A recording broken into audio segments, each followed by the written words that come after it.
வணக்கம். இன்னைக்கு நம்ம சுத்தி நடக்கிற சமூக மற்றும் பொருளாதார விஷயங்களை கொஞ்சம் ஆழமா அலச போறோம்.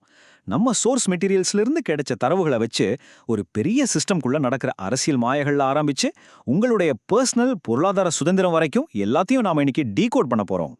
சரி, ஒரு மிகப்பெரிய கேள்வியோட இதை ஆரம்பிக்கலாம். உலக லெவல்ல நடக்கிற பொருளாதார மாற்றங்களையும் நம்மோட அன்றாட போராட்டங்களையும் கனெக்ட் பண்ற மாதிரி ஒரு சூப்பரான கேள்வியை நம்ம சோர்ஸ் எழுப்புது. உண்மையிலே நாம நமக்கான வாழ்க்கையை தான் வாழ்றோமா, இல்ல சமூகம் நமக்காக விரிச்சு வச்சிருக்க மாயைகள்ல சிக்கி தவிக்கிறோமா? இன்னைக்கு நம்ம பார்க்க போற டாபிக்ஸ் இதோ. அரசியல் அமைப்புகள், சட்டம், மேக்ரோ பொருளாதாரம்னு ஆரம்பிச்சு குடும்பத்துக்குள்ள நடக்கிற சுரண்டல்கள் வரைக்கும் தெளிவா பார்க்க போறோம். முதல் பகுதிக்குள்ள போலாம். அதாவது பெரிய அமைப்புகளுக்கு பின்னாடி இருக்கிற அரசியல் மாயைகள். இப்போ கூகுள் ஜெமினி மாதிரி ஆர்டிஃபிஷியல் இன்டெலிஜென்ஸ் டூல்ஸ் எல்லாம் வந்துருச்சு. எல்லா தகவலும் நொடிப்பொழுதுல கிடைக்குது. அப்படி இருக்கும்போது இன்னமும் ஏன் பழைய முறைப்படியே நம்ம ஸ்கூலுக்கு போகணும்? இந்த சிஸ்டம் மேல ஒரு மிகப்பெரிய விவாதத்தை இது நம்ம முன்னாடி வைக்குது. இதுக்கு நம்ம சோர்ஸ் என்ன சொல்லுதுன்னா, இப்போ இருக்கிற கல்வி முறை பெரும்பாலும் மனப்பாடம் செய்யறத ரோட் லேர்னிங்கை தான் ஊக்குவிக்குது. ஏன்னா அப்பதான் மக்களை ஈஸியா சிஸ்டம்குள்ள கண்ட்ரோல் பண்ண முடியும். ஆனா உண்மையான கிரிட்டிக்கல் திங்கிங் இருந்தா மட்டும்தான் இந்த அதிகார அமைப்பையே நம்மால கேள்வி கேட்க முடியும். இது ஒரு பவர்ஃபுல்லான பாயிண்ட் இல்லையா? இதனால தான் ஒரு புது அரசியல் கட்சி வந்த உடனே எல்லாம் மேஜிக் மாதிரி மாறிடாது. உதாரணமா, நடிகர் விஜய் அரசியல் கட்சி தொடங்கின உடனே சட்ட ஒழுங்க ஒரே நைட்ல மாத்திர முடியுமா? கண்டிப்பா முடியாது. ஏன்னா இது ஒரு லாங் ப்ராசஸ். அதே போல தேர்தல் ஆணையத்தால ஒரு கட்சியை உடனே ரத்து பண்ணிட முடியாதுங்கிறதும் டிஎன்பிசி மற்றும் நீட் தேர்வுகள்ல இருக்கிற கட்டமைப்பு ரீதியான சிக்கல்களும் பொலிட்டிக்கல் சிஸ்டம் எவ்வளோ காம்ப்ளெக்ஸ் ஆனதுன்னு நமக்கு நடுநிலையா சுட்டிக்காட்டுது. அடுத்ததா சட்டம் மற்றும் குற்றவியல் பத்தின சில கசப்பான நிஜங்களை பார்க்கலாம். நியூஸ்ல அடிக்கடி கேட்போம், 24 மணி நேரத்திற்குள் கைது அப்படின்னு. ஆனா வெறும் 24 மணி நேரத்துல ஒருத்தர் குற்றவாளின்னு எப்படிங்க சட்டம் கன்ஃபார்ம் பண்ண முடியும்?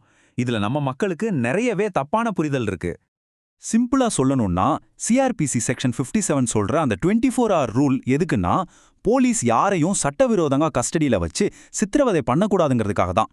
அது சந்தேக நபரோட மனித உரிமைகளை பாதுகாக்கவே தவிர 24 மணி நேரத்துல அவசரமா அவர்தான் குற்றவாளின்னு தீர்ப்பு சொல்றதுக்கு கிடையாது.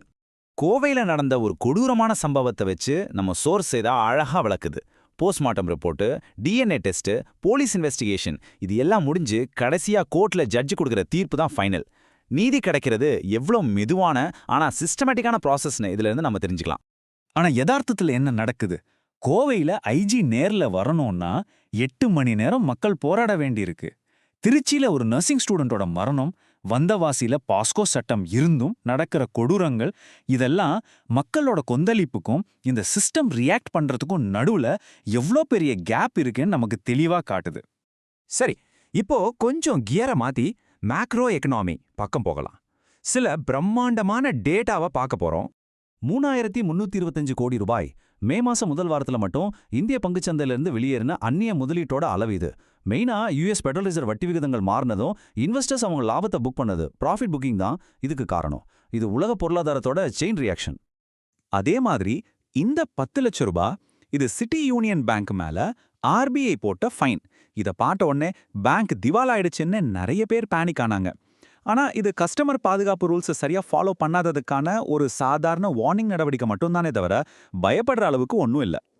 இன்னொரு பக்கம் பாருங்க, கனடாவோட பென்ஷன் ஃபண்ட்ஸ்ல இருந்து சுமார் $50 பில்லியன் அளவுக்கு இந்தியாவில் இன்வெஸ்ட் பண்ண ட்ரை பண்றாங்க.